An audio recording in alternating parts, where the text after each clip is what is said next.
ኦሪት ዘፍጥረት ምዕራፍ 1 በመጀመሪያ እግዚአብሔር ሰማይንና ምድርን ፈጠረ። ምድርም ባዶ ነበረች፣ አንዳችም አልነበረባትም። ጨለማም በጥልቁ ላይ ነበረ፣ የእግዚአብሔርም መንፈስ በውኃ ላይ ሰፎ ነበር። እግዚአብሔርም ብርሃን ይሁን አለ፣ ብርሃንም ሆነ። እግዚአብሔርም ብርሃኑ መልካም እንደሆነ አየ። እግዚአብሔርም ብርሃንና ጨለማን ለየ። እግዚአብሔርም ብርሃኑ ቀን ብሎ ጠራው፣ ጨለማውንም ሌሊት አለው። ማታም ሆነ ጠዋትም ሆነ አንድ ቀን። እግዚአብሔርም በውኆች መካከል ጠፈር ይሁን፣ በውኃና በውኃ መካከልም ይከፈል አለ። እግዚአብሔርም ጠፈርን አደረገ፣ ከጠፈርም በታችና ከጠፈር በላይ ያሉትንም ውኆች ለየ። እንዲሁም ሆነ። እግዚአብሔር ጠፈርን ሰማይ ብሎ ጠራው። ማታም ሆነ ጠዋትም ሆነ ሁለተኛ ቀን። እግዚአብሔርም ከሰማይ በታች ያለው ውኃ በአንድ ስፍራ ይሰብሰብ፣ የብሱም ይገለጥ አለ። እንዲሁም ሆነ። እግዚአብሔርም የብሱን ምድር ብሎ ጠራው፣ የውኃው ማከማቻውንም ባሕር አለው። እግዚአብሔርም ያ መልካም እንደሆነ አየ። እግዚአብሔርም ምድርን ዘርን የሚሰጥ ሣርንና ቡቃያን በምድርም ላይ እንደ ወገኑ ዘሩ ያለበትን ፍሬ የሚያፈራውን ዛፍን ታብቅል አለ።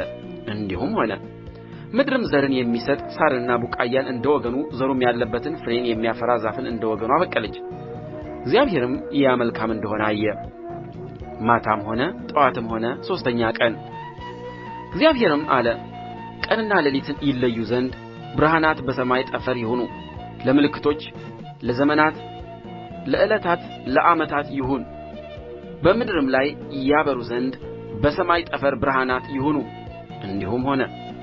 እግዚአብሔርም ሁለት ታላላቆች ብርሃናትን አደረገ፣ ትልቁ ብርሃን በቀን እንዲሰለጥን፣ ትንሹም ብርሃን በሌሊት እንዲሰለጥን፣ ከዋክብትንም ደግሞ አደረገ። እግዚአብሔርም በምድር ላይ ያበሩ ዘንድ በሰማይ ጠፈር አኖራቸው፣ በቀንም በሌሊትም እንዲሰለጥኑ፣ ብርሃንንና ጨለማን እንዲለዩ። እግዚአብሔርም ያ መልካም እንደሆነ አየ። ማታም ሆነ ጠዋትም ሆነ አራተኛ ቀን።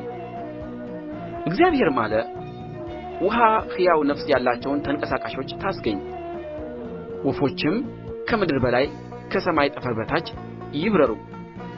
እግዚአብሔርም ታላላቆችን አንበሬዎችን፣ ውኃይቱ እንደ ወገኑ ያስገኘቻቸውንም ተንቀሳቃሾችን፣ ሕያዋን ፍጥረታትን ሁሉ እንደ ወገኑ የሚበሩትንም ወፎች ሁሉ ፈጠረ። እግዚአብሔርም ያ መልካም እንደሆነ አየ። እግዚአብሔርም እንዲህ ብሎ ባረካቸው፣ ብዙ ተባዙ፣ የባሕርንም ውኃ ሙሉአት፣ ወፎችም በምድር ላይ ይብዙ።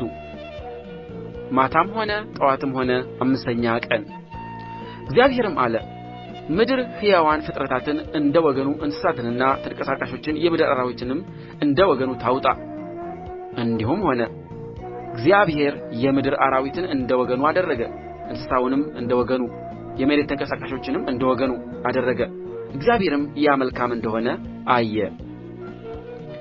እግዚአብሔርም አለ፣ ሰውን በመልካችን እንደ ምሳሌያችን እንፍጠር፣ የባሕር ዓሦችንና የሰማይ ወፎችን፣ እንስሳትንና ምድርን ሁሉ፣ በምድር ያሉ የሚንቀሳቀሱትንም ሁሉ ይግዙ።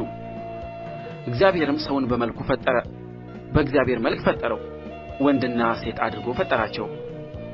እግዚአብሔርም ባረካቸው፣ እንዲህም አላቸው፣ ብዙ ተባዙ፣ ምድርንም ሙሉአት፣ ግዙአትም፣ የባሕርን ዓሦች እና የሰማይን ወፎች፣ በምድር ላይ የሚንቀሳቀሱትንም ሁሉ ግዙአቸው። እግዚአብሔርም አለ፣ እነሆ መብል ይሆናችሁ ዘንድ በምድር ፊት ሁሉ ላይ ዘሩ በእርሱ ያለውን ሐመልማል ሁሉ፣ የዛፉንም ፍሬ የሚያፈራውንና ዘር ያለውን ዛፍ ሁሉ ሰጠኋችሁ። ለምድርም አራዊት ሁሉ፣ ለሰማይም ወፎች ሁሉ፣ ሕያው ነፍስ ላላቸው ለምድር ተንቀሳቃሾችም ሁሉ የሚበቅለው ሐመልማል ሁሉ መብል ይሁናችሁ። እንዲሁም ሆነ። እግዚአብሔርም ያደረገውን ሁሉ አየ፣ እነሆም እጅግ መልካም ነበረ። ማታም ሆነ ጠዋትም ሆነ ስድስተኛ ቀን።